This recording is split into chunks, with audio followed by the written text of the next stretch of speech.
अस्सलाम वालेकुम। First year physics का टॉपिक है हमारे पास वर्क, पावर एंड एनर्जी। तो लेक्चर को शुरू करते हैं। पहले कॉन्सेप्ट लेते हैं सारे एंड देन उसके बाद क्वेश्चंस की जानिब बढ़ते हैं। Work, power and energy. Work, जब भी हम फोर्स लगाते हैं किसी भी ऑब्जेक्ट पर या किसी भी बॉडी पर, तो वो ऑब्जेक्ट या वो बॉडी जाहिर है डिस्प्लेस होगी, अपनी असल पोजीशन से हट जाएगी, डिस्प्लेस हो जाएगी। तो हम कहेंगे कि उसने वर्क डन कर लिया, उसने काम कर लिया।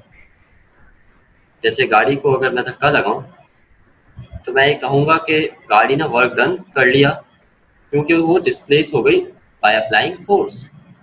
तो ये बनी तारीफ किसकी? वर्क की, काम की। स्केलर प्रोडक्ट वर्क है, डॉट प्रोडक्ट है किसका? फोर्स और डिस्प्लेसमेंट का। फॉर्मूला है हमारे पास एफ डॉट डी, और जब डॉट हटाते हैं अकॉर्डिंग टू वेक्टर रूल तो हमारे पास आता है कॉस, हमारे पास आता है कॉस थीटा। अब यहाँ पे तीन केसेस हैं तीनों एंगल्स पर, तो ये हम पहले डिस्कस करते हैं। अगर मेरे पास थीटा की जगह एंगल है 180 डिग्री, इसका मतलब ये हुआ फोर्स और डिस्प्लेसमेंट के दरमियान एंगल है एक 180 और एक दूसरे के अगेंस्ट है, मतलब फोर्स डिस्प्लेसमेंट के अगेंस्ट लग रही है। फोर्स जिस जानिब लग रही है उसके अगेंस्ट बॉडी डिस्प्लेस हो रही है। और अगर मेरे पास एंगल 90 है, फोर्स और डिस्प्लेसमेंट क्या होंगे? परपेंडिकुलर। cos 90 हमारे पास होता है 0, तो वर्क डन हमें मिलेगा 0 एट द एंगल ऑफ 90, यानी कोई वर्क डन नहीं होगा एट एंगल ऑफ 90 डिग्री। इसी तरीके से अगर मेरे पास एंगल है 0 डिग्री, cos 0 डिग्री होता है मेरे पास 1, तो मुझे सबसे ज़्यादा जो वर्क मिलेगा वो मिलेगा 0 डिग्री पर। 0 डिग्री का मतलब ये कि जिस जानिब मैंने फोर्स लगाई ऑब्जेक्ट पर, उसी जानिब बॉडी डिस्प्लेस हो जाएगी।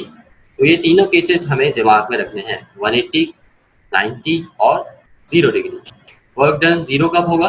90 डिग्री पर, क्योंकि cos 90 0 होता है। cos 180 -1, फोर्स और डिस्प्लेसमेंट की डायरेक्शन अगेंस्ट एक दूसरे के, और 0 डिग्री पर हमें वर्क मिलता है मैक्सिमम और पॉजिटिव। फॉर्मूला हमने डिस्कस करा, केसेस डिस्कस करे वर्क के। अब हम चलते हैं यूनिट पर। वर्क का यूनिट है न्यूटन मीटर, फोर्स का यूनिट न्यूटन, डिस्प्लेसमेंट का मीटर, और वर्क क्योंकि एनर्जी के भी बराबर होता है, दैट्स वाई हम वर्क का यूनिट जूल भी कंसिडर करते हैं। साइड में आपको कुछ कन्वर्जेंस के इक्वेशंस दिख रही हैं। इलेक्ट्रॉन वोल्ट एनर्जी का यूनिट है, बराबर है 1.6 एक्सपोनेंट -19 जूल के। बाद औकात सवाल में हमें जूल से इलेक्ट्रॉन वोल्ट में कन्वर्ट करने को कहते हैं एनर्जी को, तो हम इस तरीके से कन्वर्ट कर सकते हैं। हमें 1 इलेक्ट्रॉन वोल्ट पता होना चाहिए किसके बराबर है? 1.6 एक्सपोनेंट -19 जूल के। इसी तरीके से अगर हमें किलोवाट आवर में दे निकालने को, जूल से किलोवाट आवर में निकालने को दे, तो हम क्या करेंगे? 1 किलोवाट आवर बराबर है 3.6 एक्सपोनेंट 6 के। तो ये वाला कन्वर्जन फैक्टर दोनों इस्तेमाल करेंगे according to given data in the question. तो ये हमने करा वर्क। अब चलते हैं पावर। अच्छा, एक कैलोरी भी देख लेते हैं। 1 calorie is equivalent to 4.2 joule. ये तीनों कन्वर्जन्स हमें दिमाग में रखनी है। पावर, कितना वर्क डन हुआ यूनिट टाइम में, या रेट ऑफ डूइंग वर्क, कितना आप काम कर रहे हैं गिवन टाइम में। और डॉट प्रोडक्ट है पावर, फोर्स और वेलोसिटी का। देखते हैं। पावर की तारीफ है work done upon time. Work done बराबर होता है फोर्स इंटू डिस्प्लेसमेंट के।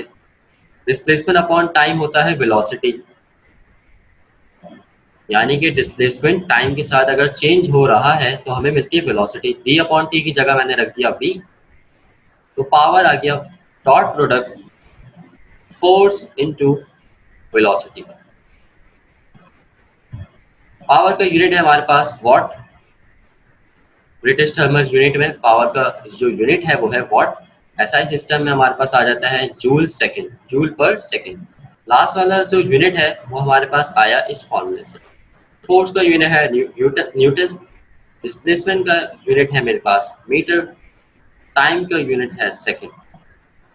तो पावर का एक और यूनिट बन गया न्यूटन मीटर पर सेकेंड। अब कन्वर्जन देखते हैं। हॉर्स पावर में अगर हमें निकालने को कहे, हॉर्स पावर भी एक यूनिट है। 1 HP बराबर है 746 वॉट के, ये दिमाग में रखना है। पावर आपने वॉट में निकाल ली, अब वो आपको कहेगा HP में निकाल के दो मुझे हॉर्स पावर। ये कन्वर्जन इस्तेमाल होगी। Energy, the capacity of doing work, कितनी आप गुंजाइश है, कितनी एबिलिटी है कि आप काम कर सकते हैं, वो आपकी एनर्जी है। इतने 4 यूनिट है बाकी हमारे पास एनर्जी के, electron volt, calorie, joule, British thermal unit. काम करने की सलाहियत को हम कहते हैं एनर्जी, क्योंकि बराबर होती है वर्क के। Kinds of energy, kinetic energy, potential energy, absolute potential energy. Absolute का मतलब एट पॉइंट फिक्स, किसी पॉइंट पर जो एनर्जी होती है पोटेंशियल की, वो कहलाती है एब्सोल्यूट पोटेंशियल एनर्जी। बारी बारी डिस्कस करते हैं। काइनेटिक एनर्जी, कोई भी ऑब्जेक्ट मूव कर जाए इनिशियल स्टेट से फाइनल स्टेट की हालत में और मोशन में हो वो, और एनर्जी पोजेस करे कोई भी बॉडी जब वो मूव कर रही हो, वो कहलाती है काइनेटिक एनर्जी। फॉर्मूला हमारे पास मौजूद है काइनेटिक एनर्जी का, डेट इज हाफ mv²। इस इक्वेशन को दिमाग में रखना है। अगर सवाल में हमें कहे कि वेलोसिटी को डबल कर दिया जाए तो काइनेटिक एनर्जी पे क्या असर पड़ेगा, तो अगर वेलोसिटी को डबल कर दिया जाएगा तो काइनेटिक एनर्जी 4 गुना हो जाएगी, क्योंकि वेलोसिटी पे स्क्वायर लगा। इसी तरह अगर मास डबल कर दिया जाए तो मास का स्क्वायर नहीं है, मास डबल होगा, काइनेटिक एनर्जी भी डबल हो जाएगी। हाफ तो कांस्टेंट है, हाफ को कंसीडर मत करिएगा। Potential energy, energy possesses by the virtue of its position. एक ऑब्जेक्ट जमीन पर था, जमीन से हाइट पे एक हाइट अटेन कर ली उसने, तो उसके अंदर आ जाएगी पोटेंशियल एनर्जी, जो कि बराबर होगी mgh के, mass, gravity, acceleration due to gravity and height. इसका भी यूनिट, दोनों एनर्जीज, जितनी भी एनर्जी हमारे पास यूनिट हमारे पास मौजूद है, joule, electron volt, British thermal unit, अर्क। लास्ट हमारे पास आता है एब्सोल्यूट पोटेंशियल एनर्जी। जब भी बॉडी डिस्प्लेस होती है किसी भी against the field of force से और इन्फिनिटी से, तो जो वर्क स्टोर होता है उस बॉडी के अंदर, वो कहलाता है एब्सोल्यूट पोटेंशियल एनर्जी। वर्क कहें, एनर्जी कहें, बात एक है, क्योंकि जब आप काम करते हैं तो एनर्जी क्या होती है, कंज्यूम होती है। वर्क में अगर फायदा हो रहा है, वर्क आप ले रहे हैं, तो एनर्जी में क्या हो रहा है, एनर्जी लॉस होती है। तो वर्क और एनर्जी आपस में बराबर होते हैं। तो when a body is displaced against any field of force from infinity, infinite limit से कोई भी बॉडी डिस्प्लेस हो against any field of force, जैसे मैं फोर्स लगा रहा हूँ, फोर्स के अगेंस्ट बॉडी डिस्प्लेस हो इन्फिनिटी के थ्रू, तो वर्क जो स्टोर होगा बॉडी में वो कहलाएगा absolute potential energy.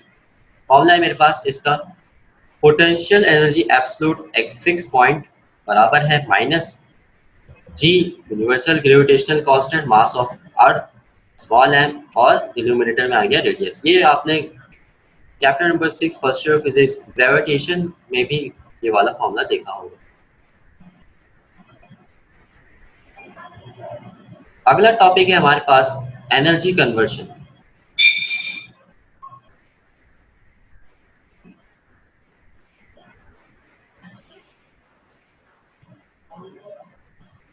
Energy conversion, जैसे कि अगर मैं एग्जांपल लूँ, एक बॉल है, सर्टेन हाइट से एक बॉल को मैं नीचे जमीन की जानिब फेंक रहा हूँ, तो उसकी कौन सी एनर्जी में नुकसान होगा या एनर्जी में लॉस आएगा, तो हम जानते हैं वो पोटेंशियल एनर्जी है by the virtue of its position. Position change हो रही है, जमीन की जानिब आ रहा है। मैक्सिमम हाइट पर वेलोसिटी तो जीरो होगी उस ऑब्जेक्ट की, जैसे हम नीचे फेंकेंगे उसके बाद वेलोसिटी बढ़ना शुरू हो जाएगी। इसका मतलब ये हुआ, जैसे ही बॉल को आप नीचे फेंकोगे जमीन पर, पोटेंशियल एनर्जी में लॉस होना शुरू हो जाएगा, क्योंकि हाइट में कमी आती जा रही है। तो फिर फायदा किस में होगा? फायदा होगा काइनेटिक एनर्जी में। जैसे जैसे जितनी तेजी से जमीन पर आएगी काइनेटिक एनर्जी भी वैसे वैसे बढ़ती जाएगी। इक्वेशन आपके सामने मौजूद। लॉस इन पोटेंशियल एनर्जी बराबर है गेन इन काइनेटिक एनर्जी। फिर आ जाता है हमारे पास law of conservation of energy. First year physics और सेकेंड ईयर फिजिक्स में भी हमने पढ़ा। Energy neither create nor it can be destroyed, लेकिन अपनी फॉर्म को बदलती रहती है। जैसे ही मैंने बॉल को छोड़ा एक मैक्सिमम हाइट से फॉर्म पोटेंशियल से क्या चेंज हो गई? काइनेटिक में चेंज हो गई। हाइट में डिक्रीज हुई हाइट ऑब्जेक्ट की, काइनेटिक एनर्जी ऑब्जेक्ट की बढ़ गई because of increase of velocity. Law of conservation of energy दिमाग में रखना है। कंजर्वेटिव फील्ड, कंजर्वेटिव और नॉन कंजर्वेटिव, ये दोनों बातें हमें समझनी है। पहले कंजर्वेटिव समझते हैं, नॉन कंजर्वेटिव हम अपोजिट कर लेंगे इसका। कंजर्वेटिव फील्ड ऐसी फील्ड जिसमें work done along a close path zero हो, यानी कि क्लोज पाथ में ओपन पाथ ना हो, क्लोज रास्ता हो, बंद रास्ता हो, वापस आप अपनी जगह पर आ जाए जहां से चले हो। तो वहां पर जो वर्क डन होता है उस फील्ड में वो कहलाता है जीरो। तो वो फील्ड हमारी कहलाती है कंजर्वेटिव फील्ड, यानी उस क्लोज पाथ में। इसकी डेरिवेशन भी आपने फर्स्ट ईयर फिजिक्स में करी होगी यकीनन। तो वो फील्ड जहां वर्क डन जीरो हो क्लोज पाथ में वो कहलाती है कंजर्वेटिव फील्ड, और वो फील्ड जहां वर्क डन जीरो ना हो वो कहलाती है नॉन कंजर्वेटिव फील्ड। हमारे पास ग्रेविटेशनल फील्ड जो है वो कंजर्वेटिव फील्ड है क्योंकि work done along the path zero होता है। नेक्स्ट है हमारे पास वर्क एनर्जी इक्वेशन। नाम से जाहिर है वर्क और एनर्जी की इक्वेशन। इक्वेशन सामने मौजूद है और यहाँ पर वर्क हो रहा है अगेंस्ट द फ्रिक्शन। आप जानते हैं कि फ्रिक्शन मोशन ऑफ बॉडी के अगेंस्ट होती है। जैसे गाड़ी अगर आगे मूव कर रही है फ्रिक्शन होगी बैकवर्ड, गाड़ी अगर बैकवर्ड मूव कर रही है फ्रिक्शन होगी अपवर्ड, आगे की जानी। फ्रिक्शन का काम मोशन को रोकना होता है। इस इक्वेशन में लॉस ऑफ पोटेंशियल एनर्जी हो रहा है, साथ में गेन किस में हो रहा है? काइनेटिक एनर्जी में। कुछ काम भी हो रहा है फ्रिक्शन के अगेंस्ट। अब मुझे अगर गेन इन काइनेटिक एनर्जी निकालना है तो मैं क्या करूंगा? वर्क डन अगेंस्ट फ्रिक्शन को लेफ्ट साइड में फेंक दूंगा। मैंने शिफ्ट कर दिया। तो गेन इन काइनेटिक एनर्जी बराबर है mgh minus fh। Loss of potential energy बराबर होता है mgh के। सिंपल पोटेंशियल एनर्जी का फॉर्मूला रखा मैंने। Work done against friction, friction को हम फोर्स कहते हैं, h मैं इस्तेमाल कर रहा हूँ डिस्प्लेसमेंट के लिए, f इंटू डी होता है वर्क डन। तो ये इक्वेशन आपने हमें दिमाग में रखनी है, वर्क एनर्जी इक्वेशन कहलाती है ये। एफ एच वर्क है हमारे पास और ये दोनों हमारे पास आ गई एनर्जी।